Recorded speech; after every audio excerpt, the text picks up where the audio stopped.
Africa. You're welcome to another episode of Caffeinated Conversation. Last week, we had a conversation with Favor from Nigeria about issues facing African youth, and it was an amazing conversation. Today, we are going to talk about an amazing thing. Guys, you're gonna love it. This episode is dubbed Caffeinated Conversation. We speak around everything about life. So we always tell you to roll up your sleeves, take things to the next level, be it your career, be it your well-being, everything in between, so that you may be elevated at all angles. Don't just succeed at one thing, but in everything, so that you can be balanced. So as we are going to dig deep into the conversation, you are all welcome. And as it is a caffeinated conversation, take a sip of your best serving, one conversation at a time. With me today, I have an amazing person, and we're going to slice and dice into the discussion to an extent that you'll get out of the conversation feeling that you've saved some amount of money, giving you a gist of what we are going to talk about. So today we are going to talk about money mindsets and intentionality in setting personal finances and goals and everything. When you talk about money, you feel some chills in your body and your head hurts a lot. But today we want to break it down to some amazing content that will help you. Let me welcome my guest today to introduce himself. Hi, how are you, Ian? Thank you, Kennedy. I'm good. I'm Ian, as you've introduced, Ian King in full. I'm a businessman, investor, chess master, and a philanthropist. I started my journey back in high school, and I'm here to share what I might have gained over the years, and from books and from other people as well. Wow, that's amazing. It's lovely to have you here. So we want to know more about you, Ian. So who is Ian? In some few sentences, who is Ian? Well, I'm a very simple guy who loves chess, to be honest. That's like the one passion I just can't get away from. And I use that as a backdrop against anything I do. And so through that, of course, I had to solve life problems. For example, getting broke. I love that. Yeah, back in high school, that was very, very annoying. Like, you spend your pocket money in 1 week or two. So you need to be creative about how to make money. And so that's actually what started my journey to financial, let me say, freedom and even business. So that backdrop of being strategic and just loving books and reading and learning from other greats is what, keeps me going. And that's basically, I would say, the essence of who I am. A person who loves solving problems, who loves the challenge of money, and who loves the game of money, because it is a game. Yeah, absolutely. It's a game. It's a game. Yes. Either lose or win. Actually, it's really hard to lose. It's really hard to lose in the game of money because, wow. To be honest, because you only lose the moment. Okay, you can lose in two ways. Either you get very sick to the point all your money has to go into sustaining you, Okay. or you just decide you're not going to learn the fundamentals of money and keep doing the same mistakes, and that's the only you're going to lose. Wow. Otherwise, bumps are always going to be along the road. You've heard of Trump was president. At some point, he was $9 billion poorer than the beggar on the street. So every beggar he walked past, he was $9 billion richer than him. But he bounced back, became president, became a billionaire again. So everybody always, even those who are considered, let's say, elite in terms of wealth and very financially well-to-do, there are always bumps along the road. And so you can't really say that you can lose that. Unless, say for those two exceptions I gave you really can't lose the game of money. It's a wonderful game, and I encourage more to play. I love that. Wow, that's amazing. Thank you very much, Ian. So guys, as we are going to talk about the money mindset, so what we want to break is some habits that you had in 2023 and other years. I know this is like a synonymous kind of talk that everybody always have about money, but today we are going to have it in a funny way, right? So let's dig deep into the caffeinated conversation and let's talk finances. Should one have financial goals? We have many goals. Should we include financial goals in our lives? Most definitely, because unfortunately we live in a socioeconomic system that relies on money. You really can't pay for anything with goats anymore. You can't use beads or salt. So money is very important. And the reason why it's also so important, because it also protects your integrity.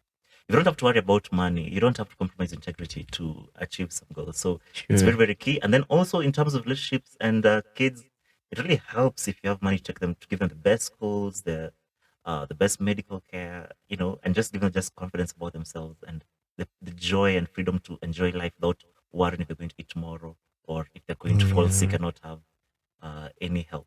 Yeah, that's Yeah, so amazing. it's very important. Yeah, that's amazing. All I'm hearing from your talk is that if you want to have a financial goal, there need to be an intention behind having that financial goal. Amen. So Exactly.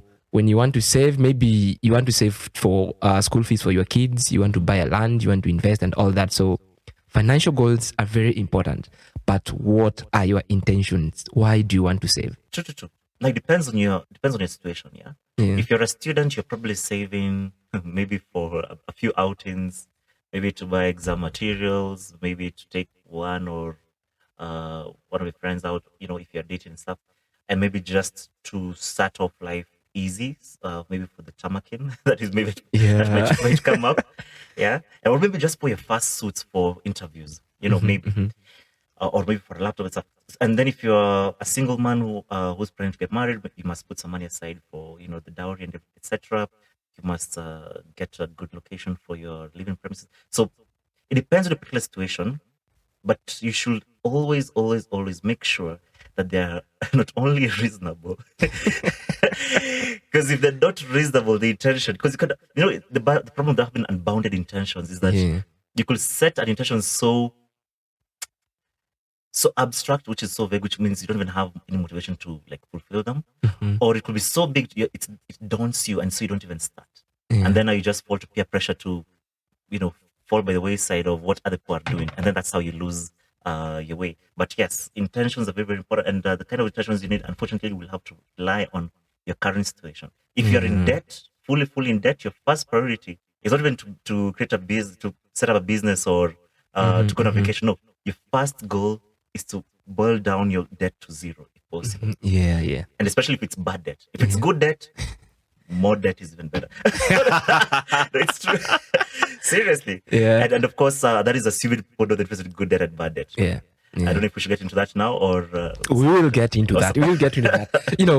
I know some guys are really talking about, finances and all that. Like, these guys are talking about savings and I don't have a job and, True. People always think that you should have a job to save or you should have a business to save. But to me, I don't think it should happen that way. Saving is not all about, saving a lot of money. It's all about creating a habit, right? True.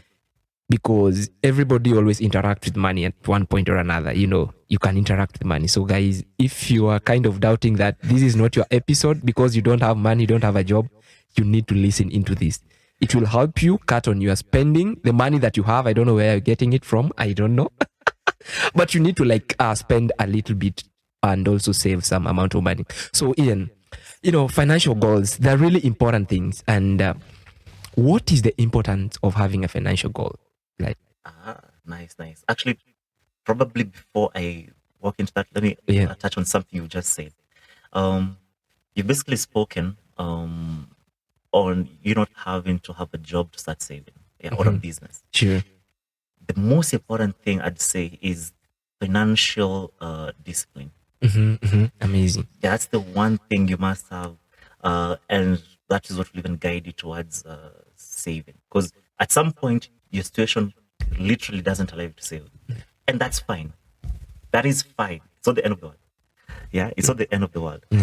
But if you have financial discipline, whatever resources you have, you can use them the most astutely, and then you can now get yourself in a position where you can now save. Yeah. So I thought just I would have to absolutely maybe add on to that. That was amazing. Very, very amazing. Yeah.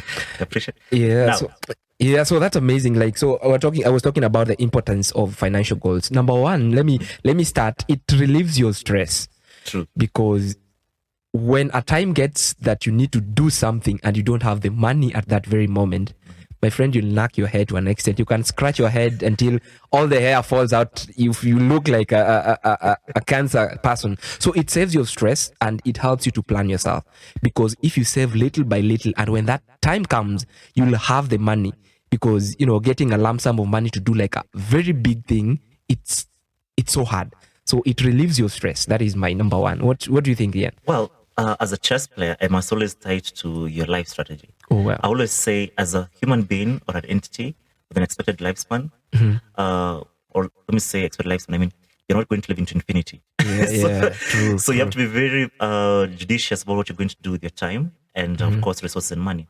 And having a financial goal helps you optimize what you're going to do and live your life in the most fulfilling and let me say labor less intensive way. I don't know if Yeah, that's yeah. if I know that's a term, but you get what I mean, right? Yeah. So it really helps you because if you're targeting to, let's say, have a home by or have a home deposit by, let's say, age 35 of, let's say, 1 million shillings or 1.2, Yeah. it helps you structure, okay, which is the only way, or it makes you already start thinking, what is the only way, or what is the only way I could actually get that money lined up? If you divide that into a year, let's say if it's 10 years back, you have to save at least 120,000.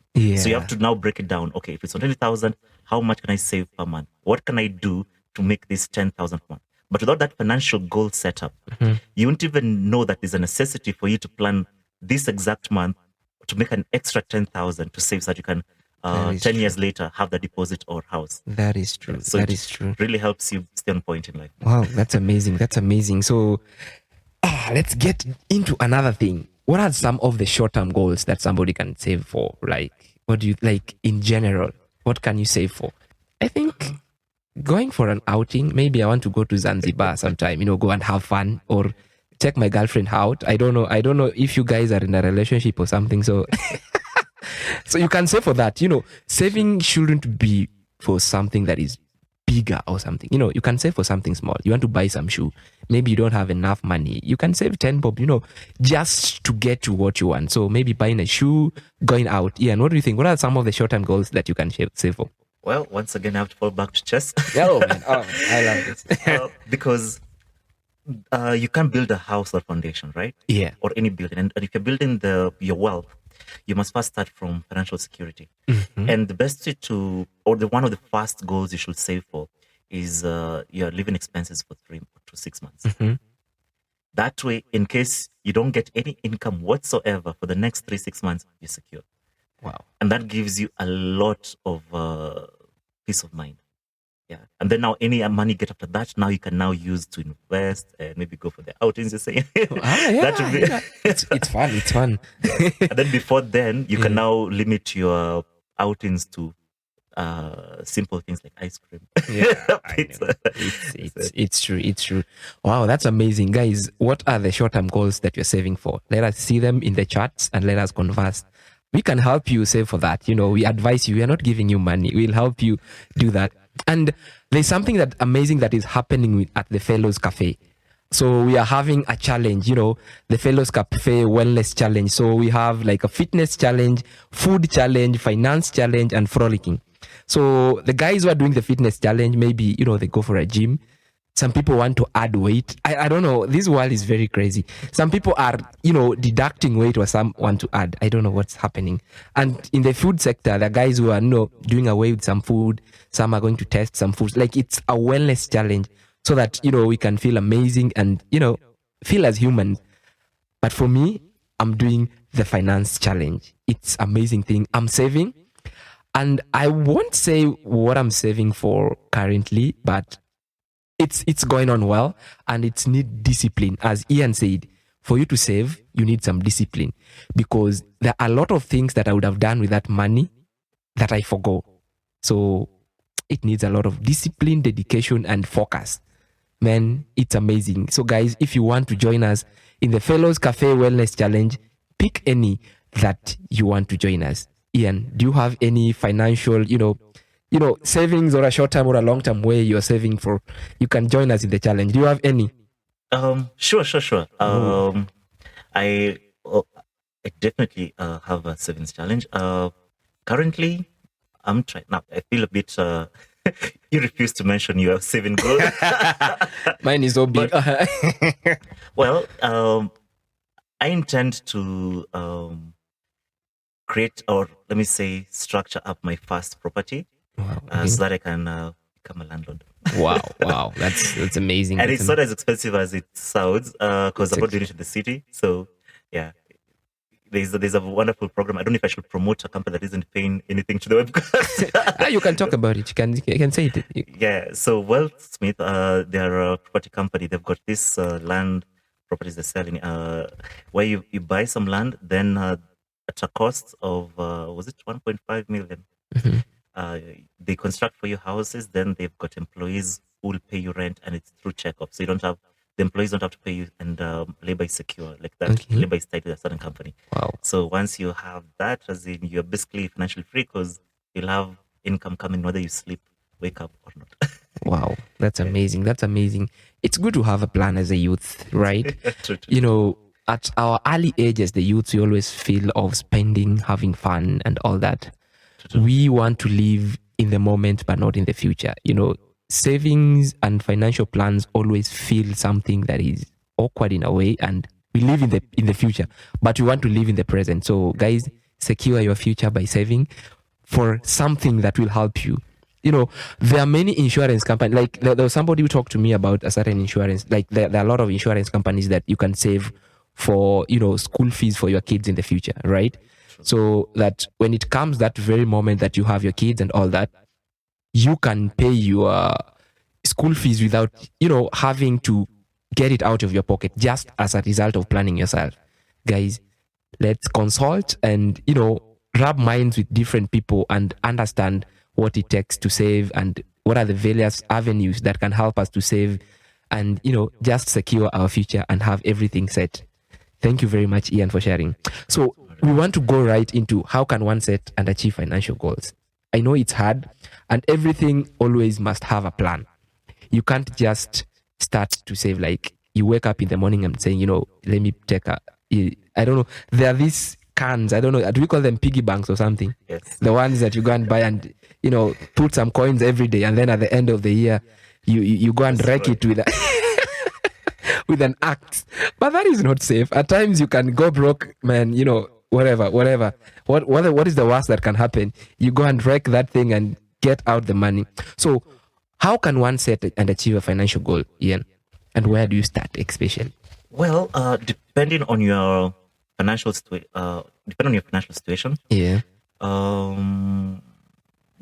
The running theme would be breaking it down into small chunks. Okay. Don't first of all, be very specific. Yeah. The SMART principle and etc. Make sure you have a very clear vision of what you want. Don't let it be vague. Yeah. Then I'll break it down into chunks. Then I'll focus on achieving that small chunk. That's the easiest way. Now, unfortunately, without a specific problem you've given me, I can't give it an exact formula. But generally, in principle, break down the chunk. Break down the goal into chunks, then just go for it. So let's say if your goal is to save 100,000, break it into goals of 10,000, and then now work your way all the way until you get there. Yeah. If your goal isn't even, let's say, saving the 10,000 because you don't have the 10,000 to save, the goal could be as simple as getting a better job or getting a side hustle. Wow. Yeah. And then now that ties into your savings goal. Yeah. So you can go in a different direction in terms of saving rather than squeezing. Because I've always seen people saying, "Oh, don't drink coffee, save money." Don't. Those never help. Actually, if anything, it's only making poorer your lifestyle with very minimal, let me say, savings in return, which is even diminished due to inflation. So let's say you do that for let's say a year. Does it mean next year you also now pinch away from what else will you pinch away? It will get to a point you can't pinch away anything else. So you get a bit. So you have to. Sometimes you can go around about and now have to look just ways to increase your income. And increasing your income is one of the most powerful ways I've found to increase your capacity to save. Yeah, that's amazing. And just to throw in some things, you know, when you want to save, you have to believe in the power of cumulative ability. You know, for example, you say that you want to save 100,000. You cannot save that, you know, just in a few days or a few months. You have to start with a little bit. So the first thing is start, right? True. Don't just have it in your head, but start, open an account. Do what are the avenues that can help you save? Ask questions and just start. Start with the amount of money that you want to, you know, save. If you start, it will give you a way forward. You know, for you to go somewhere, you have to plan yourself and start going where you want to go. So the number one thing that you need to do is start, and also be disciplined in a way. There are a lot of things that will happen along the way, a lot of emergencies that will come. But if you stick to your goal that you want to save and do everything in accordance to your plan, it will be very nice, and you love it at the end of it all. Ian, there's something that is always fights with savings and our money, our budget, and spending. Yes. You find somebody spending more than he's earning, or to an extent you go into debt. So tell us about budgeting. How can you budget for to get a room to save and also to have fun? We need to have fun. You can't save everything.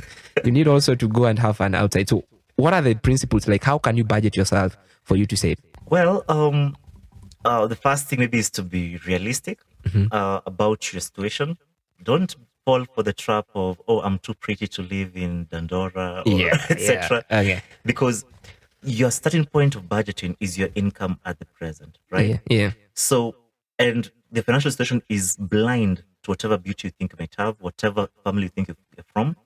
So be realistic. If you're earning 40,000, you should be living in a house of maybe 8,000, 9,000. As humble as that sounds, honestly speaking, because it should be a quarter of your budget, right?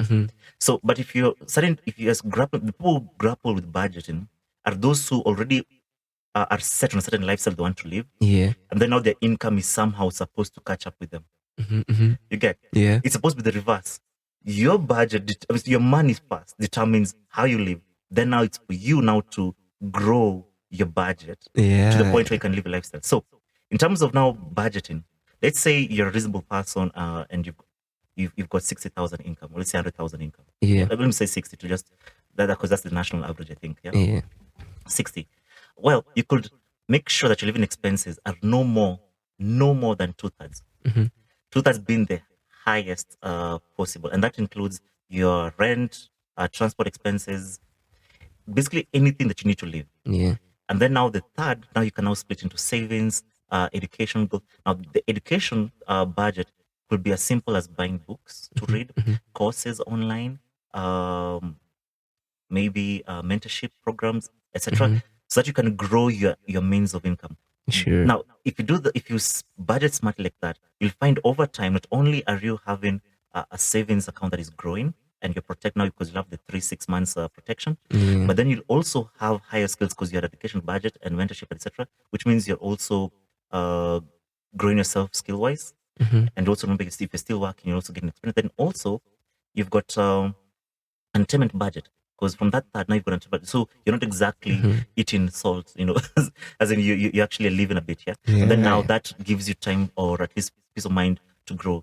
But the first goal always starts with being realistic, because most people usually grapple with budgeting because they want the budget to match up to them. Which they want to live flashy lives, Yes, and you can't put the cart before the horse, unfortunately. Very simple. So guys, know how much you earn, so that you don't grapple with budgeting, going for parties and all that to an extent that you can't pay for them. And there's always something that somebody told me, like, if you have a savings plan, the first thing you need to do when you get the money is to save fast.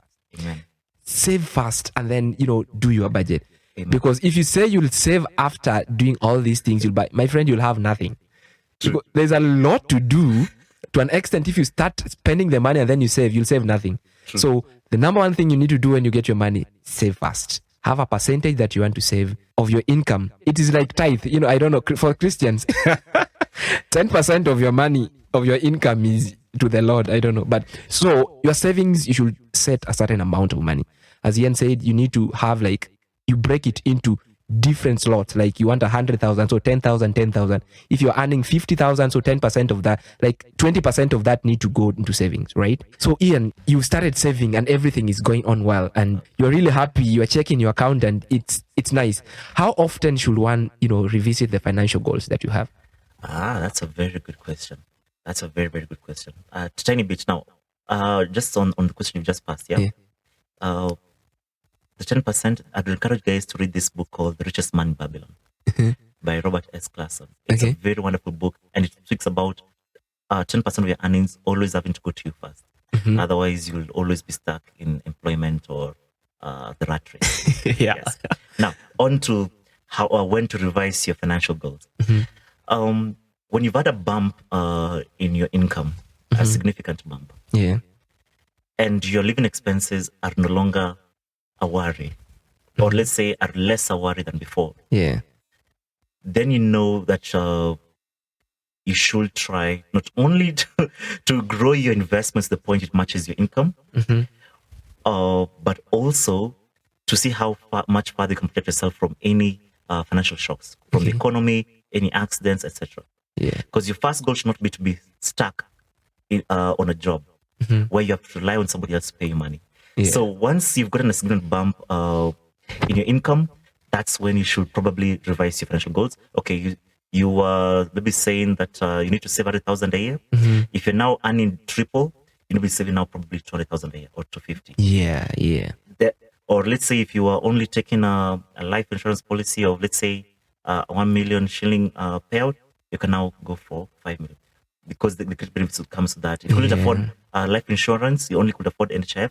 I'm sorry, medical insurance. Now you can afford medical insurance. The medical insurance. So whenever you get a significant bump in income, you should revise financial goals. Whenever you've got a life change, for example, you were single before, now you're married. Of course, now you no longer have goals of saving for salon. You can't. True, you're now saving for a family. Right? Yeah, absolutely. Yeah, and so if you're a student, you're no longer saving for just going out. Basically, your life circumstances change. Then, of course, you can change. Then, of course, if you inherit anything, that also changes. Yeah, So, that's amazing. So your life circumstances, life journey, and then also if you civil bump in income. Yes, those are the three main categories. That's amazing. That's amazing. That's amazing. And I love that. And one thing that I can add to it is having accountability partner or somebody or something that can help you, keep abreast with what you're doing. It's hard to do something yourself, but if you can discuss with somebody so that you can be helped, or somebody to remind you, at times you can sway, you can go astray in your savings and all that, and somebody can remind you that you are saving. Are you saving according to the way you wanted? So guys, you can have somebody to help you, and always keep track with what you want to save for. And when your income increases, increase your savings. Don't be that rigid. And when it reduces, be also generous enough to reduce the amount of money that you save, or else you cut your budget. I don't know. Yes. It's personal. At times, as much as we are telling you what to do, it also boils down to you, right? True. You go down, sit with yourself and know if you can save more. You can have a cut in your pay, but you also go and save more. So, man, it depends with what you want. Wow, that was a really hot seat. And Ian, I have some rapid questions. This is called a sip and serve segment. Sure. So we want to spice up the conversation and have more. Let's find out something about you. And number one question that I have for you: if you only have one day to spend $1 million, how will you spend it? Wow, $1 million. How will you spend it? Oh wow, that is crazy. Probably I can't spend it in one day. You have one day. Yeah. So what I do? Yeah, I'm coming to that. So what I do? I definitely visit the US. There's a chess club called the St. Louis Chess Club. I'd visit because I have the money. Even if it's shut down, I just go there, right? Go there, have fun with the grandmasters there. Then anything I have left over for the day, I just give it out. Pretty much, because I can't spend it all in one day. But that's literally what I will do. For me, I think I will go and buy a certain football club in the EPL. I just go and maybe buy Arsenal or something. These guys are doing something. I'll go and buy Arsenal or something. Okay, the next question. Yes. What was your last impulse buy? Oh wow. What is the one thing you regret spending money on? The one that I regret. Because I'm very judicious with how I spend my money. I rarely have regrets. But probably, maybe I would say not buy, maybe sell. I sold shares in NCBA when they were at 31. Oh man!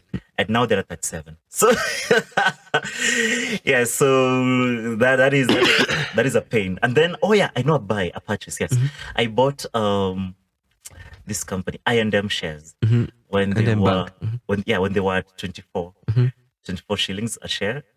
now they're at 17. And my It portfolio is hurts. not looking good. It hurts, but Because of that. let it stay there. True. Let it stay there. Let it stay there. It will appreciate as time goes by. But You it's know, really painful. it's there's this guy Warren Buffett. Yeah. You know, he was not panicking when he was saving or investing in companies. True. The prices went down and down, and he was content. Like, I'm saving. True. Don't be a kind of a person who, when you see the prices surge up, you like, I'm selling these things. When they go down, you're like depressed. Just, keep it going. Keep it going. You're doing a great thing. And then another question. Yes. If you won a lottery, will you carry on working the job you are in now?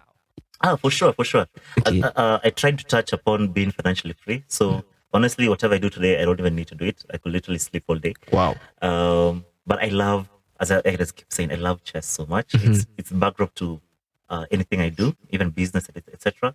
So I run a couple of companies, but even if I became the richest man in the world, I would still do exactly what I'm doing today, which Wow. is building companies and teaching chess and sharing the joys of chess and sports with other people and just connecting people. That's how I even met you. to be Wow, honest. that's sure. Yes, That's yes. amazing. It's amazing. It's amazing because we met because of Alex. You did the True, same. true. You did the same program, the financial analyst program. Yes, because I love learning. Yeah. Oh, learning is a continuous process. It never stops. True. You need to learn to save. You need to learn to do everything. Thank you very much, guys. This is the first segment. We'll be back shortly.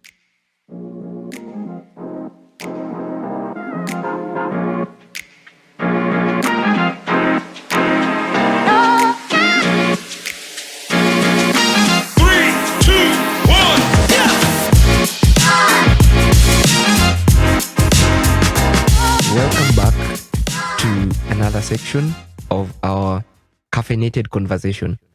Guys, I hope you are having a good time and enjoying your coffee. So, in this segment, we went back to discuss on how we are going to save. We've been saving, but we need to save more. And hope you guys also have been brainstorming on what you want to save for and what are the things that you need to do in order to save. How do you need to get money? You need to get money fast. You can't save. You can't save air. You need to get money fast and plan yourself and all that. So first think on how to get the money. At this moment, we want to talk about bad money habits. There are some habits that are always recurrent in our lives to an extent, man. You cannot go without them. Right now, we want to discuss about bad money habits and breaking them. So, Ian, to kick us off, share with us ways in which you haven't been intentional with your spending habits, and what you would want to forgo. Well, junk food. Junk food. Oh, Yeah. okay. Because I'm actually so busy. Unfortunately, sometimes the fastest, let me say, nutrition I could get is from junk food, and that really racks up in a week, month, Oh, wow. etc. So probably even just this week alone, I've probably spent almost 5,000-6,000 Wow. because it's pretty expensive these days. Even the cheapest meal is like 500. Yeah. So it really racks up really quickly. It's a lot. And to me too, it's junk. I've been eating a lot of junk food. I moved out to Nairobi, from Kajiado, so I stay currently in Dagoretti. And cooking has been so hard. I eat a lot of junks, and I know it hurts, but what can I do? I try to light the gas, and when I put some water over there, it boils on and switch off the gas, and I'm like, okay, let me go and get some junk or order some food and all that. So True. it's at times it expensive. helps, but it's expensive. Very- If you compare it to cooking, True. it can save you a lot. True. If you cook, you plan yourself very well, it can save you a lot. Oh man, guys. So what are some of the bad money habits that you can know of? Tell us some. Well, of course, betting. Betting is so terrible, and it's so getting to the youth right now. As in, they're just betting. Anytime there's a game, they want to put the money there. That is so bad. Then, of course, drinking, anything that is drug abuse, shisha, marijuana, anything that is just drug related, that is bad money habit. Yeah. Then, of course, these useless memberships. to some clubs. Uh, some clubs have no value. Like you're just paying to try to pass off class, but you're not getting any value in return. So Yeah. I would say that's a bad money habit. And then of course, although if the only thing you're doing is saving money, yeah, that's also a bad money habit. That is a bad money. You should also be looking for ways to invest. Invest. Even as humble as you are, whatever humble, even if it's only 100 or 1,000, but you should still be thinking of ways to invest that 1,000. Otherwise, if all you're doing is just being a good spender and saver, that's also been a bad money person, to be honest. Wow, that's amazing. That's amazing. To me, some of the bad habits is living beyond, your income. Exactly. Yes, that's almost thought it was obvious, but yes. Man, Yes. it's bad because Very bad. you will go into debt. Yes, and bad debt. Actually. Bad debt. Consumer debt. You want to borrow to keep up with your lifestyle. That is a bad money habit. And then And it's proliferated with the youths. We have it a lot with us because you are comparing yourself with some other people who you don't know where they got their money from, and you want to spend way much beyond your income, and it puts you to a state you start having stress. You can get into stealing, crime and all that to keep up with the life standard that you want, but life goes slowly. You don't take life very fast. That is why some people get into betting. If you ask people why they bet, they want to win the jackpot. True. They want to get rich overnight, which is very hard at times. So guys, break the bad money habits. Share with us some of the bad money habits that you are having. And it's always good to be intentional about what you want. And then number one thing is self-awareness. So not everybody have the same bad money habits. So are you aware of the bad money habits that you have? And are you intentional on getting them away from your life? So first of all, you need to be self-aware. Ian, do you have something that you want to add on that? Oh, yes. Another bad money habit that is so innocuous that people can miss it is being reliant on your parents. Oh, man. Okay, tell us about that. Okay. True. Because some people, especially I saw this a lot when I was in high school. Okay. Some people, as soon as they get broke, they call mommy and daddy. Mommy. And since they're beloved, any money they ask for, let it go. Mhm. Then you find some adults, even in their late 30s, anytime they've got any money problem, they already think of mom. That is like the first person or first. It's always mommy and daddy, then after that loans and stuff, and friends and boyfriends, etc. That is being reliant on other people for your own financial needs and security is a very bad thing. Because what happens when, let's say, mommy and daddy are not there, or when you don't have friends, or you have friends but who are now tired of you, Yeah. or you have a spouse who now no longer is earning the money you used to rely on. Yeah. So that also is a bad money, because at the end of the day, as I keep saying, you need to be financially independent and growing on your own legs. Oh, man, that's amazing. That's amazing. It will help you to be independent in a way. True. And know how to look for the money yourself. True. So that when these guys are not there, you're able to, stand on your feet. That's amazing. And I don't know, when last did you ask money from your parents? Wow. Okay, for me, I'm a bit proud. Yeah. Because I'm a bit proud because I really, really, really hustled hard in high school. Okay. And those books and all the information I got in high school, because I used to read a lot. Warren Buffett, George Soros, all these guys I used to read, and all these books, they have Eckhart, Robert Kiyosaki, all those people. They gave information that really made it clear to me that I need to grow on my own faith. Yeah. And so the last time I honestly asked for money was when I was in Form 4. So Wow. that is 2010. Oh, wow. Okay. Yes. Wow, that's amazing. For me, I think when in campus, I was living on help. I was, the student loan. So I think maybe also in Form 4 and partly in the university. And then from there onwards, it is you. And do you think that ladies are more reliant on their parents than men? What do you think about that? Like, It's a mixed bag, because unfortunately, roles have reversed. Girls are now loved more than boys. And I really wish that will change. Okay, I'm not hating on the feminism or anything. No. I'm just saying, girls would get more money anyway. from the dads and moms, because they are seen as the child that needs to be protected. Vulnerable. Yeah, boys should somehow figure it out. Got Yeah, yourself. and they need less. But then also there's how ego plays in. Men tend to really want to try to figure things out before they come running. Yeah.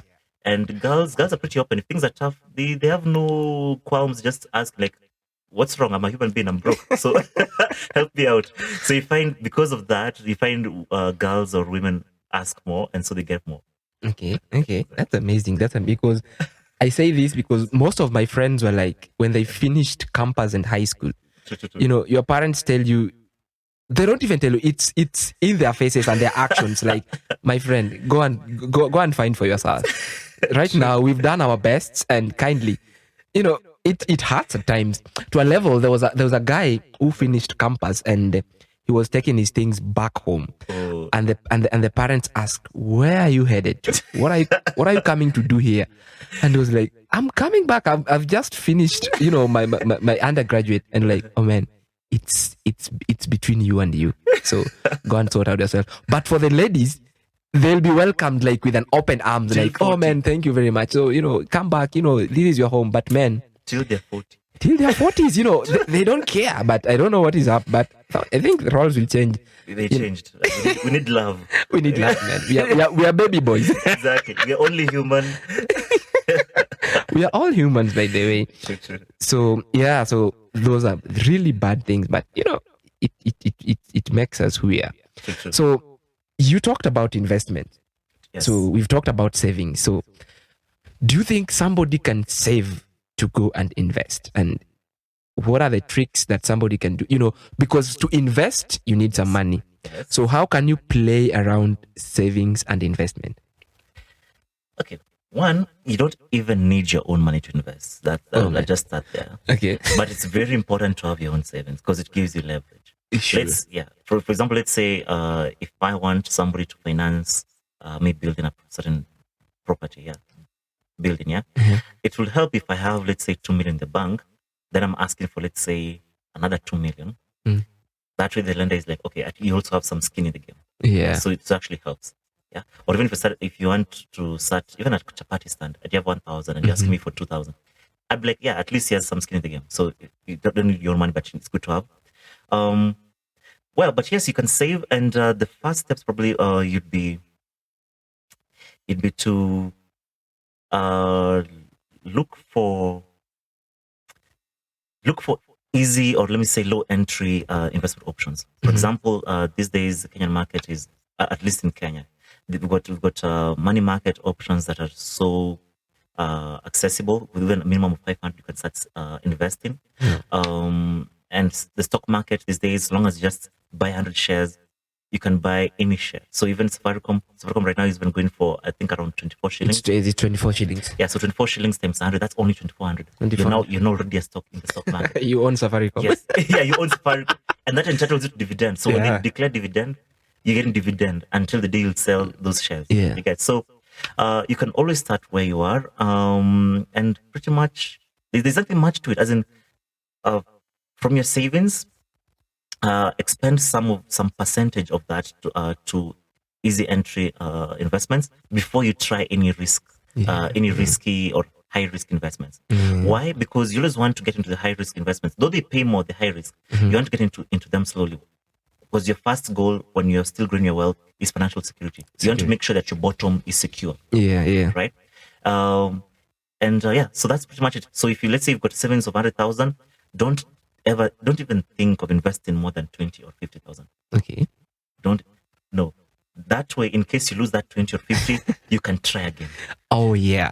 You get? Because it could maybe just be a bad run. Like you really did everything good, but there's something that you honestly could not foresee happen, but you've got another run. But if you put your whole 100,000, say, okay, so I'd saved 100,000 for investments, then you put it all, you only have one shot. It goes, then now you're back to saving 100,000.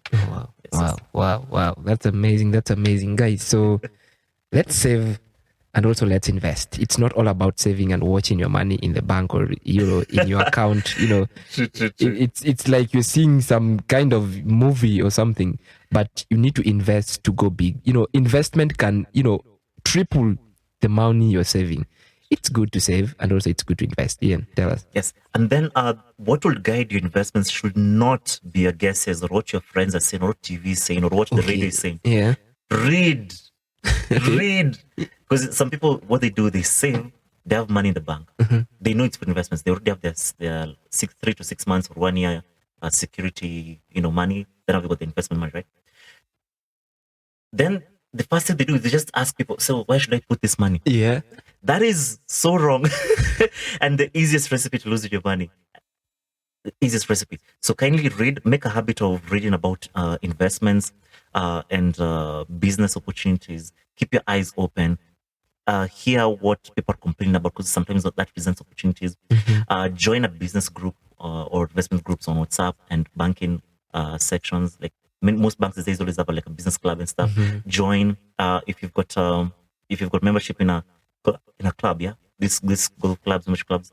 Try to join and network with people who are in those fields. That way, by the time you're thinking of what to do with this money you've saved, you've got very viable options rather than just a guess. Like somebody just says, weka kuku.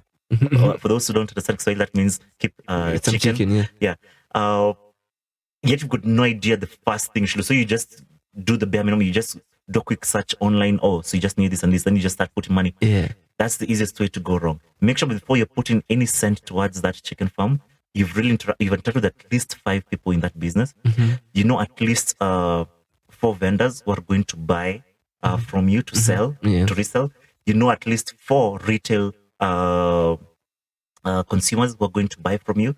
You know at least 4 government personnel, for inspection and, Ministry of Livestock. Basically, people supply with information and connect you to even external markets before you put. So basically, reading information should be the one that guides your investments. So even as on your journey, starting from the 1,000 goal or 500 or etc., you need to have information as your guide to investment. Wow, that's amazing. Besides getting all these options on, you can invest here, you can invest there. Go out yourself and find the information yourself. You will be at a good position to position yourself to get everything that you want. At times I think it's okay to rely on other people, but also use your instincts. It's as you network, also use your instincts. Just get the information out there and have what you want to do. So there's somebody who once say that if information was the answer, then we'll all be billionaires with perfect abs. It is not what you know, it is what you do consistently. So as Ian was saying, you're interacting with all of these people. So this is your thing. Like you've interacted with the government officials, the retailers, guys from the clubs and all that. Like it is your thing. So it is not what other people are telling you that will make you rich or a billionaire, but what you're doing. You have the information. Go out there and research for yourself. Guys, as you are saving, also invest. That we'll have a section where we'll discuss about investments, and to invest is really amazing and it's also risky at the same time. You can lose everything and go cry at home, but also you can reap quite a lot of things.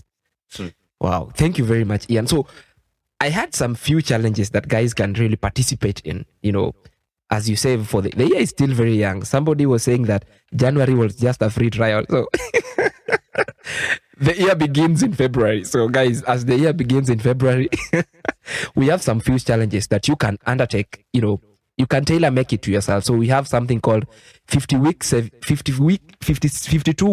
saving challenge that you save every week, so that at the end of the year, you have something for your own personal intention that you have in your head. Everybody has something that they want to do. So number one thing, it is not just 52 weeks. It is about intentions and it's about discipline. You see to it that every week you save a given amount of money that you can afford and you can, pay it. And then we have another thing called no spend saving challenge. So this thing is, you do it in this way. There's some kind of spendings that are always bad habit spending. You can cut on them, and then the money that you are supposed to use to buy those things, you save. Really pretty simple. There are things that are not necessary that you can buy. I know ladies spend a lot in their, outfits and all that. But men, a man can save on one t-shirt for the whole year, but a lady, wherever she sees a very beautiful dress or some shoes, she'll run for it. So you can cut on those spendings and save that amount of money. And also, they also have another challenge called save any money left at the end of the month. You can have a budget at the end of the month, you're left with some amount of money. Save that money. Why not save it? It can really help you. These are not just the only challenges that you can, engage in. You can have your own things. Tailor make this thing to suit you. Don't be, constricted to a way that you feel like somebody's colonizing you. Make things according to your own ways for flexibility and for happiness. Don't be constricted in a way. Ian, what do you say about the challenges? And, what can you add in that? Well, they are wonderful challenges, especially the 52-week one. I love it so much. Oh, wow. Okay. I'd also maybe suggest a no debt challenge for those who are consistent with taking debts. Number one. That is number one. Yes. Yeah, if you could go for 1 month without taking any Mshwari, Tala, blah, blah, blah, any of those, that could be a challenge. Now, for those who are not in Kenya, that basically means, those loan options in Kenya. If you can go for a month or let's say a week or two without any of those loans, then you build a muscle for being financially independent. And that now saves you, that money you paid in interest, you can now use to invest. Yeah. So it makes you richer. Wow, that's amazing. That is my number one. But guys, I don't want to borrow because when you borrow, your salary will be slashed with that amount that you borrowed. True. When you're earning 50,000 and you borrow 10,000, your salary is 40,000. Government hasn't taken some taxes and you need to pay a lot. So guys, borrow when it's necessary. Don't just borrow for, flashy things. It's also good to borrow. Yes, Ian. And then I'd also add a 50-book challenge. Okay, a 50-book. Okay. Well, they say that the average CEO, or let's say the average millionaire, reads approximately 50 to 60 books a year. A year. You've heard of that, right? Yeah, I'm like, okay. Yeah, as in, you could listen to audiobooks if you're too lazy turning pages. Or you could read summaries. You don't have to read you could read summaries, 12-page summaries and stuff like that. Yeah. Like for me, I've got this app called 12, is it 12 something? It's called 12-page summaries or something. You just type that into Play Store, you'll get it. Or App Store, you'll get it. So, a 50-book challenge. Just read as many financial books as possible. And you'll find that even if you read them casually, let's say even if you don't pay attention to them, you're just reading for the sake of reading. By the time you read the 10th book saying the same thing, it will have drilled into you. Sure. Yes, and some of those books, you read them once and you'll keep reading them over and over, and they will mold you into the person that can now be financially wealthy. Because sometimes it's not about the situation, it's about the mindset, which needs to be shaped. Absolutely. And wealth has nothing to do with how much money you earn. I've seen people earn even 30,000, yet achieve some great things. The Mama Bogas who own plenty of land. Yet you find so many working class people with suits who have no land, they're in debt, their car is debt, mortgage, everything is debt. So it's the mindset. It's the mindset. Wow. Thank you very much, Ian. And it was really nice to have you. So, and, talking about finances always is amazing.